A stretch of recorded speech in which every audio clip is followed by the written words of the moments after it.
Comme chaque semaine, je vous emmène découvrir les artisans qui font battre le cœur de l'Hexagone et les lieux qui font son prestige. Aujourd'hui, dans version française, le château des Milandes, situé en Dordogne, a hébergé en son sein Joséphine Baker et sa grande famille. Retour sur son histoire. À la manière d'un ensemblier, Jean-Pierre Tortil tisse un lien design dans les intérieurs. C'est notre invité. Si le rose est clivant, le monde de la mode, lui, l'accepte à bras ouverts. Retour sur une couleur qui n'a pas toujours eu la cote. C'est à Bordeaux que la céramiste Margot Lécurias officie. Inspirée par l'espace et la terre, elle nous fait voyager dans son univers. Et avant de rencontrer le créateur Jean-Pierre Tortil, tout de suite, point de vue.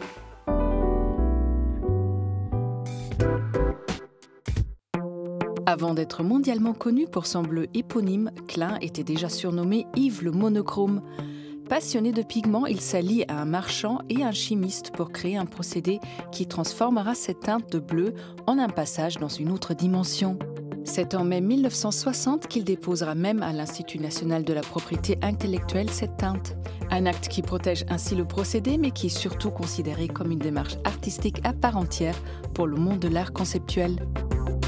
Si on a longtemps eu l'impression que les gens évoluaient en noir et blanc avant l'apparition de la photographie en couleur, l'ouvrage du jour redonne des teintes vibrantes à 250 clichés datant de 1838 à 1945. Dans Il vivait en couleur, les images recolorisées avec soin sont classées par thématique. Enfance, sport, mode, ville ou encore art. Il replace ces tranches de vie dans une époque contemporaine où l'on a parfois tendance à rester de marbre face à l'histoire passée, vibrant. Si l'on est désormais constamment branché à Internet via son smartphone ou ordinateur, il ne faut pas oublier qu'un ancêtre bien cocorico a ouvert la voie vers la modernité. Le Minitel fit son apparition en 1980 et comptait bien révolutionner le monde de la communication. Il hissa d'ailleurs la France au premier plan de la télématique mondiale. Mais c'est face à la concurrence d'Internet que le Frenchie s'éteindra le 30 juin 2012, laissant derrière lui un goût de nostalgie à la française.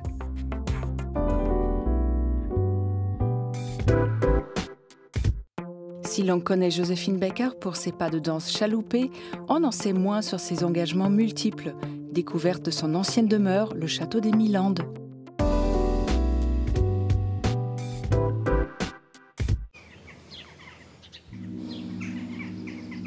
Joséphine Baker arrive vers 1938 au château parce qu'elle a découvert ce château grâce à la propriétaire qu'elle rencontre dans le sud de la France. Elle propose à Joséphine de lui louer son château. Et là, elle est heureuse, on la sent heureuse, on sent que sa nouvelle vie commence. Surplombant l'une des falaises du Périgord noir, non loin de Sarlat-la-Canéda, le château des Milandes a été construit en 1489 par le seigneur de Caumont pour sa femme. Et c'est quelques siècles plus tard que la célèbre Joséphine Baker découvre ce havre de paix. Et elle a un coup de cœur, elle a envie de louer ce château. Elle habite à ce moment-là à Paris, au Vésinet. Elle est une grande star internationale et à l'époque, on dit qu'elle se met un petit peu au vert. Donc elle s'installe ici à partir de 38-39 et elle va acheter le château des Milandes en 1947 où elle commence là à tout restaurer, notamment les intérieurs surtout. Depuis 2001, c'est Angélique de Saint-Exupéry qui en est la propriétaire et qui en a fait un musée entièrement dédié à cette grande dame. Pour moi, il était vraiment important de parler de cette femme qui, finalement, les gens ne la connaissent pas tant que ça, puisqu'ils connaissent la ceinture de banane, mais ils ne connaissent pas la femme qui s'est investie, qui s'est engagée donc, pendant la guerre, et notamment après la guerre, pour la lutte contre le racisme. Agencée comme il l'était à l'époque de Joséphine Baker, Angélique déniche et recueille des biens lui ayant appartenu pour étoffer sa collection et donner l'impression que Joséphine va faire irruption dans la salle. Je retrouve des meubles petit à petit, mais ce qui m'amuse beaucoup au début et ce qui m'amuse toujours, c'est de chiner. Dans chaque pièce, là notamment dans la chambre d'Akio, j'ai mis cette année une grande affiche qui est une publicité sur les tissus Boussac. Parce que Joséphine, en réalité, tout le monde lui proposait, les grandes entreprises lui proposaient soit des habits pour les enfants, soit du matériel pour la cuisine. Et ce qui fait que je chine, je vais dans les brocantes, je vais sur Internet et je trouve petit à petit des choses. Si l'on connaît la chanteuse et danseuse arrivée tout droit de Broadway et qui illumine l'Olympia, on connaît un peu moins sa personnalité engagée et qui la poussa à militer auprès de la France libre lors de la Seconde Guerre mondiale. En 1940, elle passe son année ici et là, incroyable, elle se met au service du pays, de la France et notamment des résistants qui sont ici, qui se cachent dans le maquis. Elle a son voisin, par exemple, qui est maréchal Ferrand, et grâce à Joséphine, ce maréchal Ferrand ne sera pas arrêté par les nazis. Joséphine Baker ne s'arrête pas là et devient même un élément redoutable pour les renseignements français. C'est pas anodin, c'est pas une star qui joue à l'espionne. Elle prend son rôle très à cœur, notamment dans ses partitions de musique. Elle écrit à l'encre sympathique, elle les met dans le soutien-gorge, elle cache des microfilms. Et des microfilms intéressants, puisque sur les microfilms, il y a des photos, notamment sur les photos des blindés et l'occupation des blindés allemands dans le sud-est de la France. On comprend que Joséphine est très efficace, puisqu'elle a un naturel extraordinaire, tout le monde la connaît, et on ne peut pas imaginer une seule seconde qu'elle puisse être une espionne, entre guillemets. Figure de proue de la lutte contre le racisme et les discriminations, Joséphine adopte 12 enfants de nationalités et religions différentes qu'elle élève au Milan. Cette mosaïque en fait, a été posée par Joséphine à partir de l'adoption des enfants. Donc très amusante avec le dessin soit d'animaux, soit de fruits, de légumes, pour que les enfants apprennent en fait, le vocabulaire. Une cuisine symbole de cette diversité et du bonheur de Joséphine Baker à vivre ici, mais également un symbole de la fin tragique des Milandes. Joséphine ruinée, le château est vendu aux enchères, 1/10 de sa valeur. Elle va être tout simplement quasiment expulsée du château le 12 mars 69, lorsque le nouveau propriétaire arrive alors qu'il n'a pas le droit d'investir les lieux. Depuis la cuisine, il la pousse dehors comme une mendiante. Et on a une photo d'elle qui est terrible, où on la voit donc à la porte de son château. En fait, à l'époque, on a dit qu'elle avait perdu son 13e enfant un petit peu, et c'est le rêve brisé de Joséphine Baker. Un rêve brisé, mais qui laisse une empreinte indélébile au Périgord noir et un souvenir qui revit un peu plus chaque jour dans les pièces du château.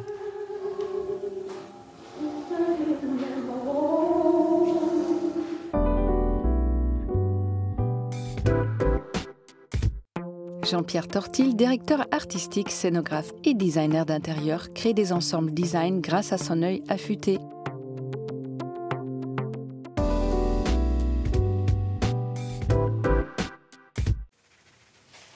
Ce qui me plaît, c'est l'éclectisme, c'est la rencontre. Il y a une chose à laquelle je crois profondément que j'appelle le métissage, donc le métissage des cultures, le métissage des langages. C'est ce qui permet de faire un petit peu, même pas un petit peu, même beaucoup, évoluer en fait le vocabulaire, les sensibilités, qu'après vous exprimez par des lignes, par du mobilier, par du textile. Jean-Pierre Tortil n'est pas vraiment du genre à se ranger dans une case. Designer, éditeur et décorateur, grâce à une expérience plurielle chez des galeristes, des architectes, il endosse aujourd'hui tous ses rôles avec quelques maîtres mots. Savoir créer, savoir dessiner, savoir fabriquer, mais surtout également comprendre l'essence des gens, comprendre l'essence d'un projet, essayer de décortiquer, je dirais, ce qu'a la personne dans son esprit. Dans l'atelier qui porte son nom, il imagine des intérieurs, des tapis, des meubles, et ses sources d'inspiration ne connaissent pas de limite.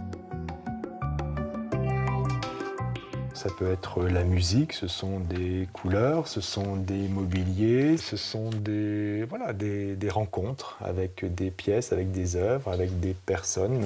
Puis aussi après une histoire que vous avez envie de raconter.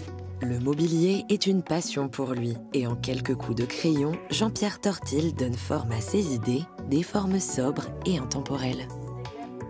Je suis très mental et généralement, effectivement, j'ai la forme et les matériaux viennent presque en même temps. J'aime cette sobriété, cette simplicité et qui, effectivement, requiert aussi une très belle fabrication. Pour anticiper cette réalisation, il ne s'attarde pas longtemps sur le papier. Ce qu'il préfère, c'est prendre son ordinateur pour imaginer ses futurs meubles sous toutes les coutures. Là, je construis le meuble, je travaille en plan, donc ça me permet effectivement tout de suite d'aller beaucoup plus loin dans son travail de courbe, de ligne, Et puis tout de suite, je me mets également dans la peau du fabricant. C'est-à-dire comment effectivement arriver à lire le dessin, à l'interpréter pour ensuite effectivement le transcrire. Un indice de plus, s'il en faut, que Jean-Pierre Tortil ne peut s'en tenir à un seul métier. Et ce n'est pas fini. Dans cet atelier, une bibliothèque bien particulière illustre une autre passion, le textile et surtout les tapis. Toujours à la croisée des rôles, il travaille en ce moment sur une boîte d'échantillons destinée aux architectes et décorateurs. J'associe en fait le tapis ou le textile à l'architecture. C'est voilà, quelque chose de similaire dans son travail de construction et d'élaboration. C'est aussi effectivement une palette de savoir-faire, de techniques, de couleurs, de rendus, d'expressions, mais absolument énorme. De tous ces savoir-faire est né son atelier, au cœur du quartier des antiquaires et galeristes, sur la rive gauche de Paris. Un environnement fécond et riche d'idées, mais aussi bien stratégique pour placer son adresse sur le chemin de tous les créatifs. L'atelier Tortil, c'est vraiment un lieu de rencontre, un lieu de dialogue, un lieu de collaboration, tout en respectant l'identité et l'expression de chacun des créateurs et des intervenants. Ce jour-là, il reçoit la visite de Charlotte Bilgen, architecte d'intérieur. Ensemble, ils travaillent sur le projet d'une collection de tapis. Je t'ai rapporté les dessins avec les différentes options. Ici, moi, j'ai les dessins techniques, comme ça va permettre de voir déjà les premiers échantillons. Moi, j'arrive avec une idée, mais je considère que Jean-Pierre, il en apporte une autre. C'est-à-dire que toute sa partie enrichit mon projet. Parce qu'il y a vraiment les deux personnalités, les deux savoirs, les deux regards. Et il y a tellement de possibilités que, oui, ça apporte une vraie richesse au projet. C'est génial, c'est vraiment un travail, je dirais, à quatre mains. À travers les continents, les savoir-faire, les disciplines, Jean-Pierre Tortil trace sa route avec un maître mot, le partage.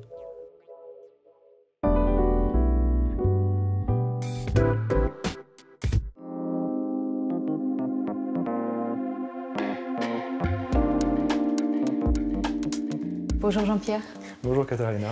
Jean-Pierre, designer, architecte d'intérieur, scénographe, éditeur, vous êtes un peu tout ça à la fois? Parfois, ça peut paraître un petit peu étrange ou confus pour les personnes, mais c'est vrai que j'ai un parcours assez éclectique. Je suis quelqu'un, effectivement, qui aime se confronter à différents types d'écriture, différentes situations, et effectivement, mon parcours m'a permis de passer par l'architecture d'intérieur, par le mobilier, et puis quelque chose d'assez exceptionnel aussi, qui était l'expérience de la scène en tant que scénographe quand je vivais au Brésil.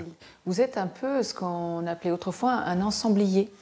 Merci, ça me fait plaisir d'entendre ça. Je dirais que c'est effectivement ce qui m'a complètement nourri, puisqu'avant de travailler effectivement avec Michel Boyer ou André Poutman et puis après seul, je travaillais dans le monde des galeries. Et c'est là où j'ai vraiment découvert, je dirais, les artistes décorateurs, le mobilier du XXe siècle qui est une grande passion, et effectivement tout ce que cela comporte, aussi bien le mobilier, la décoration, donc le maître ensemblier. Alors, vous venez de le dire, vous avez fait un peu vos gammes chez des grands comme Michel Boyer, comme André Poutman. Vous avez travaillé dans des galeries, des arts décoratifs du XXe siècle. Qu'est-ce que vous retenez de ces années-là, de cet enseignement, de ce monde ?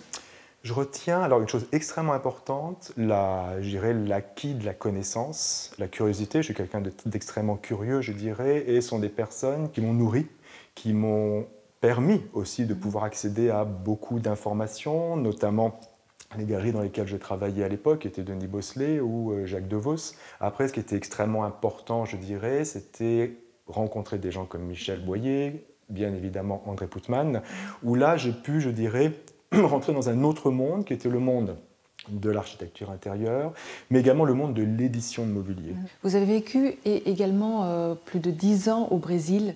Oui. Qu'est-ce qui vous évoque ce pays, puisque plusieurs de vos collections, notamment Saudade, sont inspirées de ce séjour, de ce pays, de cette culture?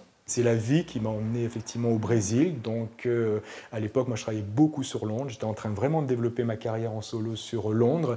Et puis voilà, il y a un parcours, il y a comment dirais-je, une rencontre qui s'est faite, qui m'a effectivement conduit vers le Brésil. Donc un pays que j'ai découvert, un pays qui m'a complètement, je dirais, adopté et de lequel je me suis beaucoup, je dirais, nourri de par ses arts décoratifs qui sont extrêmement importants et puis aussi son humanité qui fait vraiment, je dirais, la chaleur et la magie du Brésil. On m'a dit de vous, tout ce qui touche, ça devient de l'or, ce qui était un très beau compliment. Ah oui. Ce qui veut dire que vous pouvez vous exprimer dans n'importe quel domaine, et on le voit, que ce soit le mobilier, le tapis, le bois, tout devient beau.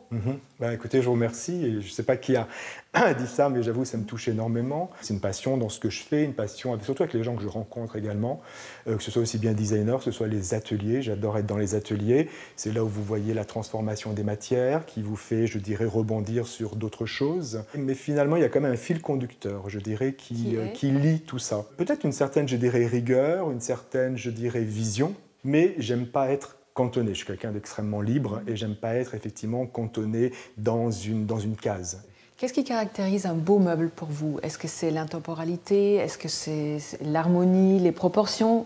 Il y a cette notion d'intemporalité, oui, qui pour moi, je dirais, est une chose qui me touche beaucoup. Mais enfin, un beau meuble, je pense, c'est aussi sa proportion, son dessin, sa qualité, sa fabrication. Vous êtes aussi architecte d'intérieur. Vous avez récemment décoré le Gabriel à Bordeaux. Oui. Quels sont les premiers réflexes en abordant un nouveau lieu? La chose primordiale, c'est la rencontre déjà avec le client, qui pour moi est une chose essentielle, et la rencontre aussi avec le lieu. Donc effectivement, pour reprendre l'exemple du Gabriel, qui est tout à fait récent, c'était bien évidemment écouter effectivement je dirais le brief de la propriétaire et surtout du chef Alexandre Broma, et donc comprendre, je dirais, leur discours, leur vision, ce qu'ils souhaitaient effectivement de l'espace. Et ensuite, je dirais, c'est toujours, tout projet pour moi est un projet, je dirais, à 4, à 6 mains. C'est une réunion justement de savoir-faire, parce que ce qui compte pour moi avant tout, c'est le résultat, c'est la pièce qui va effectivement sortir de ça. Merci Jean-Pierre. Merci Katharina.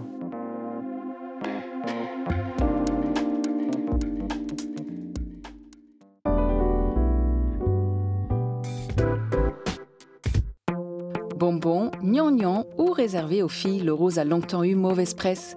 Mais la planète mode s'en empare et déconstruit les clichés.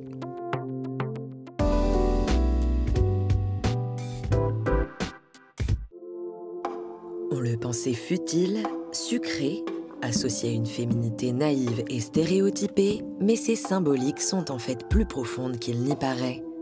De toutes les couleurs du spectre, le rose est l'une des plus clivantes, y compris dans l'histoire de la mode. Il n'a d'ailleurs pas toujours été une teinte féminine. D'abord considéré comme une variante du rouge guerrier, il était porté par des hommes jusqu'au XIXe siècle. Quand l'habit masculin devient traditionnellement noir, le rose est cantonné à la féminité, associé à la fleur, à la douceur et à l'érotisme auquel on a relégué la femme. Au XXe siècle, le marché du vêtement et des jouets continue d'accentuer cette distinction binaire. Du bleu pour les garçons et pour les filles, du rose Barbie. Jeremy Scott traite avec ironie cette injonction à une féminité cliché en caricaturant les codes de la poupée vénale. En 2016, il est carrément déclaré couleur de la génération Millennials. L'année suivante, il devient le symbole de la marche des femmes de Washington en réponse aux propos misogynes de Donald Trump. Depuis, le rose a repris de la force. Libéré de ses symboliques mielleuses, il est devenu la couleur de l'affirmation et d'une mode décomplexée.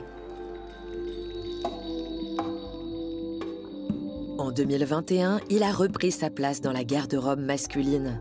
On le voit sur des vestes Burberry, partout chez Casablanca, sur des vêtements techniques Kiko Kostadinov ou en version sport chic chez Paul Smith. Quant au créateur italien Giuliano Calza, il le traite de façon streetwear pastel pour sa marque GCDS. Chez Blue Marine, il évoque une femme assurée et sexy et déconstruit les codes de la féminité docile. Chez Y Project, il est fuchsia ou délavé pour l'été 2022.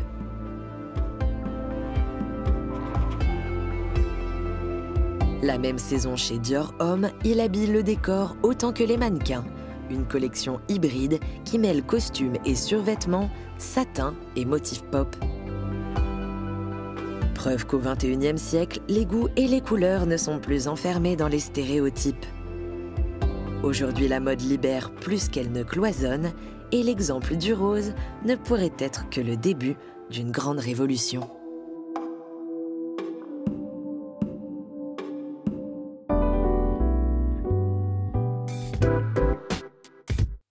Dans les créations de Margot, fonction et forme riment ensemble et se font la cour. Objet fonctionnel ou pièce unique, la céramiste nous immerge dans un monde de sensations.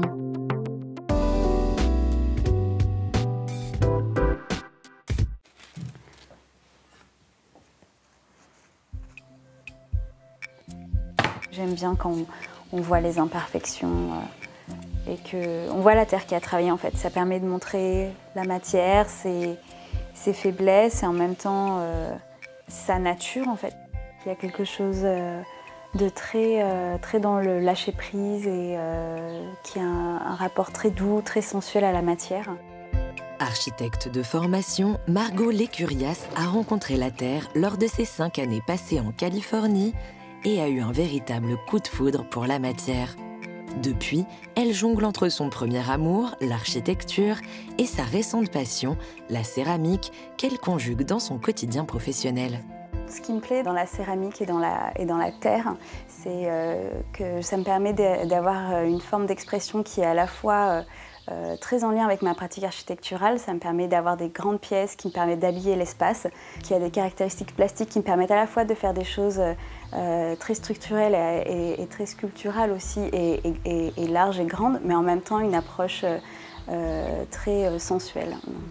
Guidée par ses mains, Margot façonne ses pièces utilitaires en déchirant instinctivement les bords pour leur donner un aspect primaire et brut. Pour les luminaires et pièces murales, elle les aplatit à l'aide d'un laminoir pour leur donner l'aspect le plus uniforme possible, puis intervient sur la découpe, ici aussi de manière instinctive. Quelquefois, je les laisse sécher plus longtemps. Je force un peu les choses. Où il suffit que quelquefois, ça soit dans un environnement qui soit très ventilé d'un côté. Donc quand elle va sécher plus vite d'un côté que de l'autre. Du coup, ça va créer de la tension et ça va craquer. Donc après, il y a des accidents qui sont heureux et des fois où c'est pas prévu. Et parfois, avec une râpe, elle s'amuse à apporter de la texture à sa pièce. Pour moi, c'est important d'avoir vraiment une expérience où on a envie de toucher des pièces, où il y a une désacralisation de l'objet, que ce soit des pièces qui habitent l'espace, mais en même temps qui permettent de contribuer à la vie de l'espace. Donc il y a beaucoup de jeux de texture, de contraste de matière, des jeux de brillants avec les émaux, donc un apport d'émail à certains endroits, de brillants, de mat, de texturé et de lisse. Et je pense que ça aussi, ça vient de l'esthétique que j'ai développée, de mon identité, qui vient aussi de mon passé en Californie. Et donc, j'aime avoir des matières qui sont très nature et à la fois très minérales. En rentrant de Californie, Margot a passé plusieurs mois à trouver la chimie parfaite pour créer ses émaux. Du bronze, du crème, du moucheté qu'elle applique souvent au pinceau en plusieurs couches pour créer un jeu de texture. Attirée par le mélange des techniques, elle s'amuse aussi à illuminer certaines de ses pièces de petites touches de feuilles d'or. Ici encore, pour apporter de la profondeur avec élégance. Un travail de la terre presque méditatif qui demande beaucoup de patience. La céramique, de fait par son processus de fabrication et par toutes les étapes qu'il faut apprendre à respecter, particulièrement les étapes simplement quand on attache deux pièces, il faut qu'elles soient toutes les deux au même degré d'humidité. Il y a du temps de séchage qui est incompressible, des temps de cuisson qui sont relativement longs et voilà, donc toutes ces étapes-là, il faut les faire dans l'ordre et quand c'est le moment pour la terre. Donc en fait, il faut vraiment apprendre à respecter le matériau. Et on est juste dépendant de tout ça. Donc en fait, ça apprend beaucoup de la patience, l'humilité. Qu'elle façonne pour de grandes tables de chef ou qu'elle habille les intérieurs de ses clients, Margot Lécurias allie architecture et céramique où minéralité, aspect brut et sensualité fusionnent.